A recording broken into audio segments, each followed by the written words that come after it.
So welcome to Riverside Center for Spiritual Living. This year here at Centers for Spiritual Living, we are working with the theme of spirituality in action. And this month specifically, we are working with the theme of advocating freedom of thought.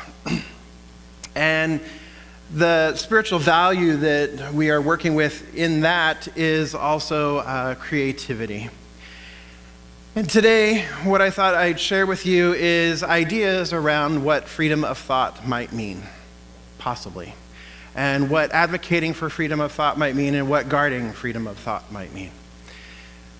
So a couple of weeks ago, I was having a conversation with a friend of mine, and we were talking about this word freedom, and we were talking about it specifically as using it as what we call a God quality, right? So what are some of the God qualities that we espouse here? These are other names for the divine, other names for spirit, other names for the universe. The God qualities that we frequently talk about love, we talk about joy, we talk about peace, we talk about abundance, harmony, divine order, wisdom, all of these high attributes, all of these high ideas, the ultimate, taking it to the ultimate idea. And so we were talking about freedom, and freedom being a God quality. And is freedom a God quality? That was kind of the question that was posed. And when we were talking about it, when we were discussing it, it's like when we think of freedom, we have a tendency sometimes here, because we're the land of the free and the home of the brave, and liberty and justice for all, and all these phrases that we usually use. But so when we talk about this word freedom, we kind of sometimes have a very limited perspective as to what freedom might mean. Isn't that funny that we have a limited perspective of freedom? But sometimes we do.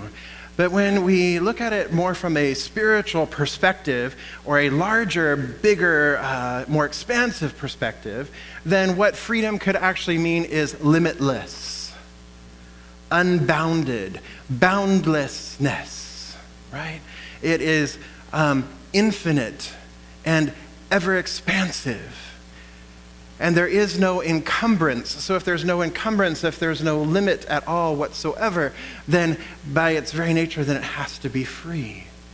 And what we know is that the divine, the universe, is limitless.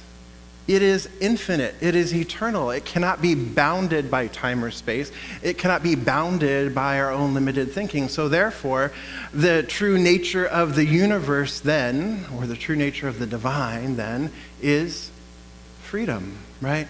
So freedom then becomes this idea of this God quality, if you will, this idea of this spiritual quality. It becomes another name for the divine, just like love is another name for the divine. So perhaps freedom is the true nature of the universe.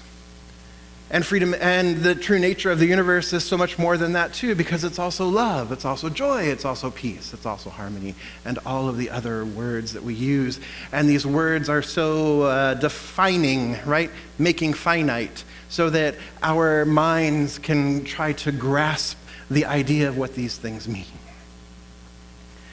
And therefore, when we think of freedom being a limitlessness, a boundlessness, and we attach the word freedom of thought to that, then what we have then is we have an infinite potentiality, an infinite possibility, an infinite probability that we can create with our thoughts. That we can use our thoughts in an infinite number of ways. That our thoughts can go out into the universe, if you will, in infinite directions, and create a world that works for everyone, or create a universe, or to begin to create our own reality, yes. So it's a continual going out, it's a continual boundlessness. So if our thoughts are not bound by the law, if you will, it is a law of liberty, not a law of bondage, right? It's a law of freedom, that when we place something into this law, into this creative medium, that which we get back is that which we have placed in, yes?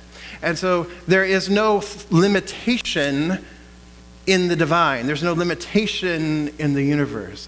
Everything then is possible. So whatever it is that we are placing into this creative medium, whatever seed or idea that we plant into this creative medium, there is that possibility, there is that distinct probability that it shall come about when we trust and we know and believe fully that that is the case. So it is a law of liberty, not a law of bondage. The only thing binding ourselves is our own limited knowledge of how it works, is our own limited knowledge of the way in which we operate, is our own limited knowledge of our own perspective and experience. That is where the binding or the bondage is, but then how do we set ourselves free? We think a new thought. We come up with a new idea. We open and allow ourselves to be used by Spirit or by the universe for the higher good. We open ourselves up and make ourselves available to the infinite good. So we are not operating in a law of bondage. It is a law of liberty. But it is also not a law of license. Just because we have this infinite creativity possible does not mean that we just get to go willy-nilly do whatever the heck we want, right? We got to live with each other. Oh, right? Well, maybe, right? But we got to live with each other. For better, for worse, richer, poor, the whole bit, right? So it's not a law of license where you can just go do whatever the heck you want. Actually, you can. You can make choices. We're always free to make choices, right? But we are not free from the consequences of those choices, right? Or another way of saying it is that we're not free from our demonstrations of those choices, or we're not free from those effects of those choices. And sometimes we like the effects of the choices, right? Otherwise we wouldn't choose them. We enjoy them, and they bring us joy, and they advance the good on the planet, those choices, right? And if there are those choices that don't advance our own good, and there's those choices that don't advance the good of the planet, those ideas that might limit and bind us, then we have the opportunity yet again to change our thought, to change the idea, to put a new cause in motion, to think anew, to think, hey, you know what? I don't like the way this is going right now, so let me go in a different direction. Let me shift my perspective, let me shift my idea, let me shift my consciousness to something else, and then let's see where this leads me. So that we are at choice, yes? Make sense? Right? So that's freedom of thought, that we have this infinite availability to us. It is up to us, it is our choice to use it for the highest and good, or not. Right? So we have a focus statement here at Riverside Center for Spiritual Living. Let's say this focus statement now, right over here. We embolden people to live their highest potential through the transformative power of love. Did you believe you? I think we need to hear it one more time. Vim, vigor, velocity. Go for it. We embolden people to live their highest potential through the transformative power of love. Okay, that's better. I believe that a little bit more. Good. So when we talk about advocating for freedom of thought, when we talk about advocacy, we look at this phrase, the we embolden people to live their highest potential through the transformative power of love. What this emboldening piece means is that we are not here to teach you what to think. Here at Centers for Spiritual Living, we are not here to teach you what to think. We exist to give you the opportunity to expand your thinking, to expand your ways of thinking, and we give you tools to do that. So it's not about teaching you what to think, it's about helping inform how to think, right? How to go about creating a life a life of love, a life of joy, a life of peace, a life of freedom. So some of my colleagues would argue, and I would have to agree, that we are a liberation theology. Ooh, that feels so good. Right. That we really speak to freedom. We really speak to our own liberation. And it doesn't happen through somebody else. It doesn't happen because somebody lived and somebody died, and we study their works. It happens because each one of us wakes up to our own divine potential, wakes up to the who of who we are, wakes up to our oneness in life, with life and as life. That is what it is that is being brought forth. That is what it is that liberates us, so that when we are thinking about true freedom comes from true harmony, and true harmony comes from true unity, and true unity comes from understanding our oneness with the one and as the one and with all of creation. That it is our oneness with life and as life that is at the root of all. And when we begin to recognize that, and we begin to understand that, we begin to live from that place, then we begin to live a life of freedom.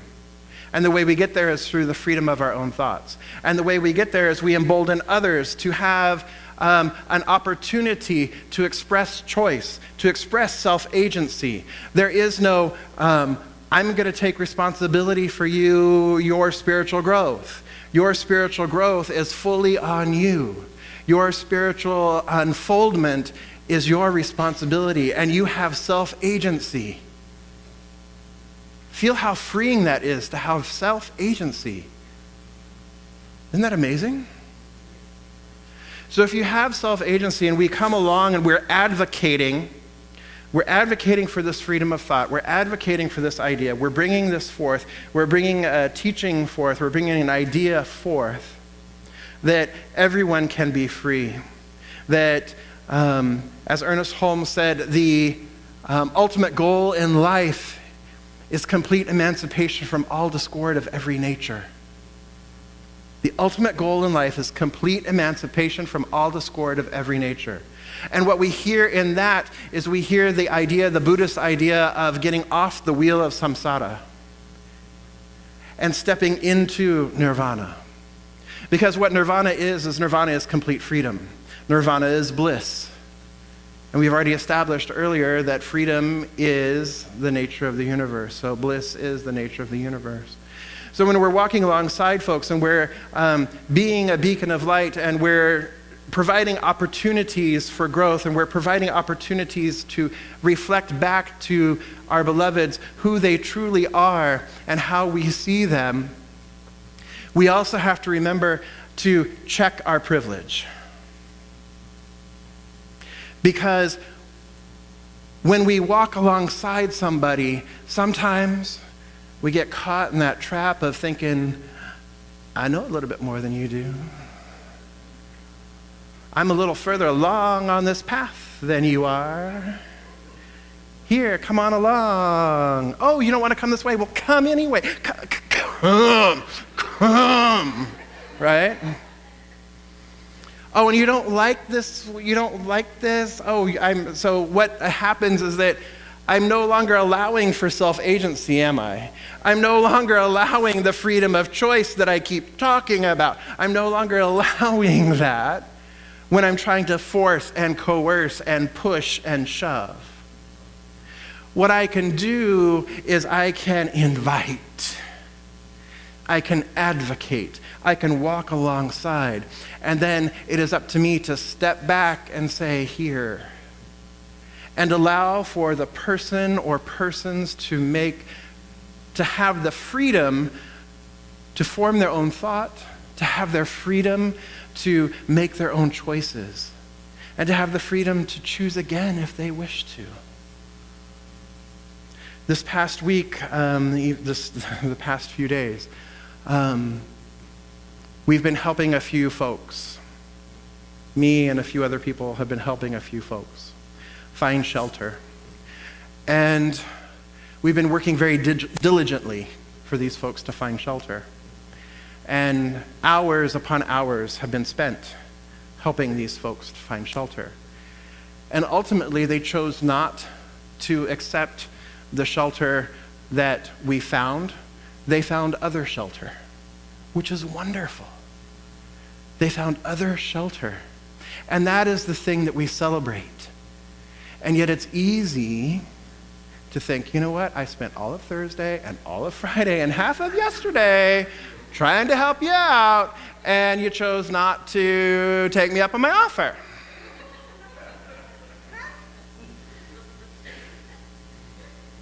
Right? It would be easy to go that way, but that's not the way we go, right?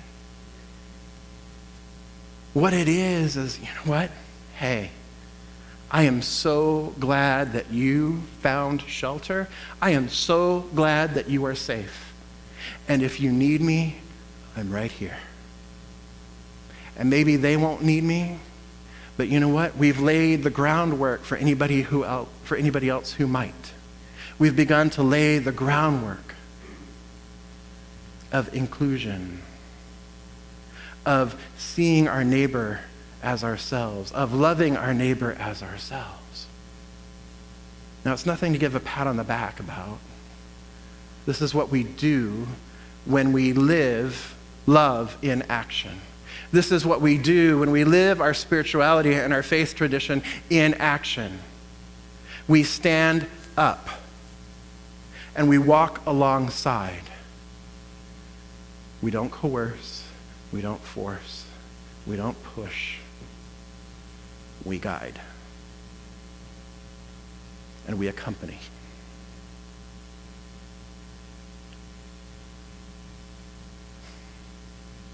And so that's what it means to advocate. For me, when I was ruminating, that's what it means to advocate for freedom of thought. Coming alongside, accompanying on the journey, if you will. And then we move to guarding freedom of thought. In the Spiritual Justice Principles, which you'll find on page 18 of your Connect magazine, so you should all have your Connect magazines by now, and if you don't already have a Connect magazine, we do have them in the lobby there, and if you're not carrying them, then shame on you. No, I'm kidding.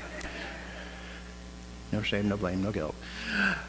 But on page 18 of the Connect magazine, you'll see the 10 prophetic justice principles that this year's entire theme of spirituality and action is built upon, and that this particular theme is, and you'll find that as theme number 6, right?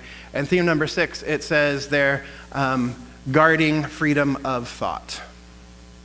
And there it also says, with guarding freedom of thought, what it defines as a prophetic justice principle is guarding freedom of press, guarding freedom of expression, guarding freedom of ideas and discussion, and guarding the freedom to participate in democracy uninhibited, unencumbered.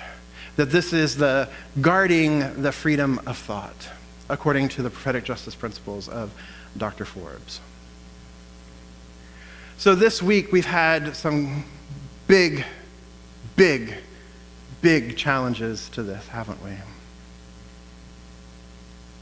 This week, at the beginning of the week, the president attacked 4 women of color, 4 congresswomen of color, all of whom are United States citizens, and told them to go back to the countries that they came from.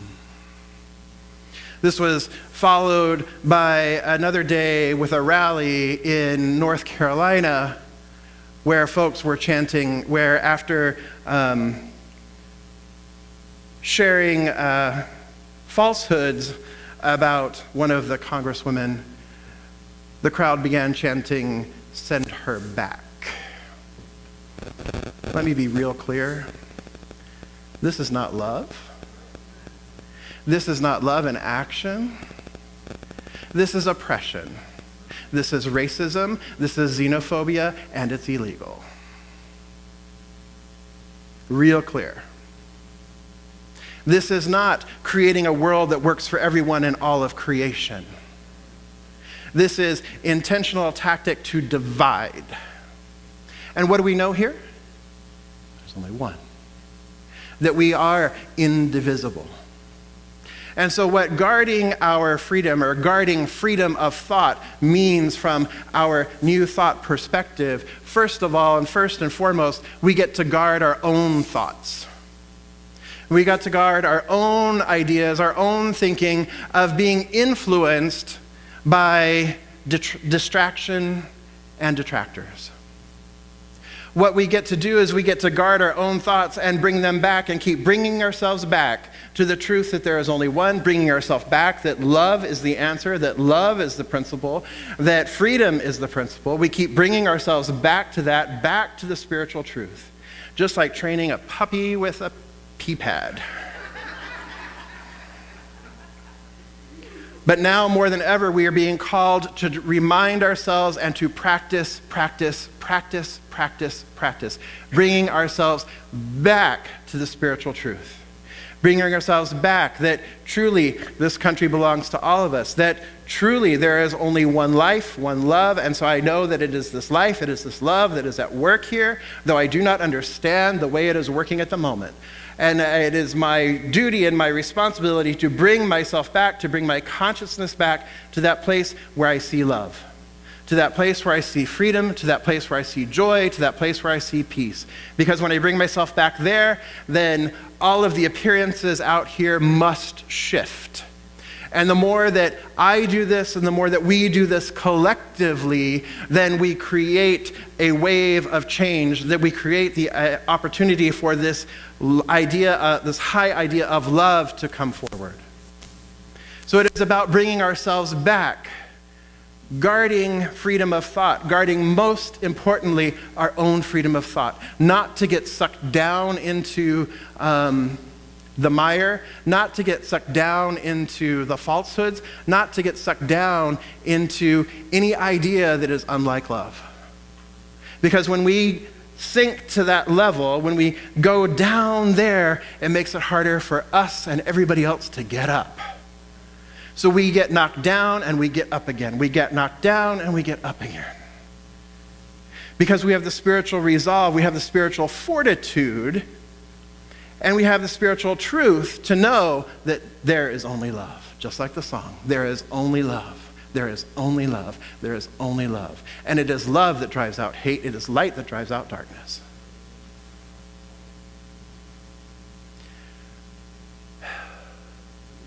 So yes, we are liberation philosophy. Love is our liberation. Let's hear that together. Love is our liberation. One more time. Love is our liberation. Yes. So the other day, also on Facebook has been good this week, or not. It's been rich, let's call it that.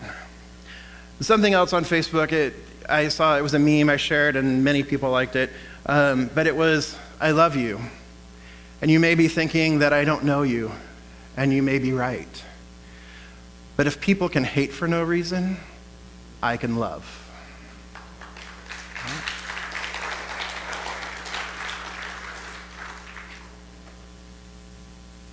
And that's what we are called to do. We are called to remember when others forget. We are called to not forget who we are. We are called not to forget that love is truth. We are called not to forget that there is only one. We are called because others have forgotten. It's not forgive them for what they do, for they know not what they do. Forgive them because they know not who they are. They have forgotten who they are. Because when we live and we move from a place of love, then love can only meet love. So the call to you this day is to be the power and the presence of love.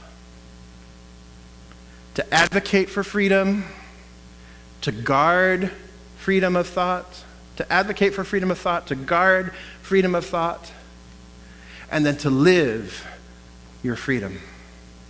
To live it for all of us. So let's hear it one more time. Love is our liberation. I can't hear you.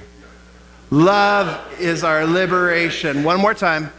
Love is our liberation. And so it is.